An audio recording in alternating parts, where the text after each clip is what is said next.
ስለእመቤታችን ጠቅላላ ሲያስብ ሰው ሶስት ነገሮችን በህሊናው መያዝ አለበት። አንደኛ እመቤታችን ሰው ናት። ሰው መሆኗን ማወቅ አለበት ሰው። እግዝእትነ ማርያም በአማን ብእሲት ይእቲ፣ ድንግል ማርያም በእውነት ሰው ናት። አምላክ አይደለችም፣ መልአክም አይደለችም። መልአክም አይደለችም፣ ሰው ናት።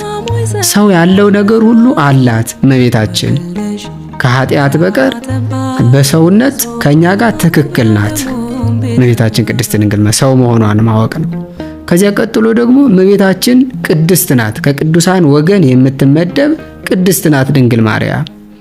ኤልሳቤጥ እንደመሰከረችላት በሉቃስ ወንጌል ምዕራፍ 1 ቁጥር 39 ላይ ብፅዕት አንቲ እንተ ተአምኒ ከመ ይከውን ቃለ ዘነገሩኪ እምኀበ እግዚአብሔር፣ ከእግዚአብሔር የተነገረሽን ነገር ይሆናል ብለሽ ያመንሽ የተቀበልሽ አንቺ ብፅዕት ነሽ ቅድስት ነሽ ብላ ኤልሳቤጥ እንደመሰከረችላት፣ ቅዱስ ገብርኤልም እንደመሰከረላት፣ እግዚአብሔርም በነቢያት እንደመሰከረላት እመቤታችን ቅድስት ናት።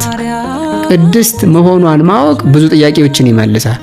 ቅድስት ናት ማለት ቅዱሳን የሰሩትን እመቤታችን ሰርታዋለች። እግዚአብሔር ለቅዱሳን ያደረገውን ደግሞ ለእመቤታችን አድርጎላታል። ለቅዱሳን የተሰጠውም ለእመቤታችን ለድንግል ማርያም ተሰጥቷታል ማለት ነው።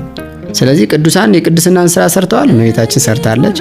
ቅዱሳን አማልደዋል፣ እመቤታችን ቅድስት ድንግል ማርያምም አማልዳለች ማለት ነው።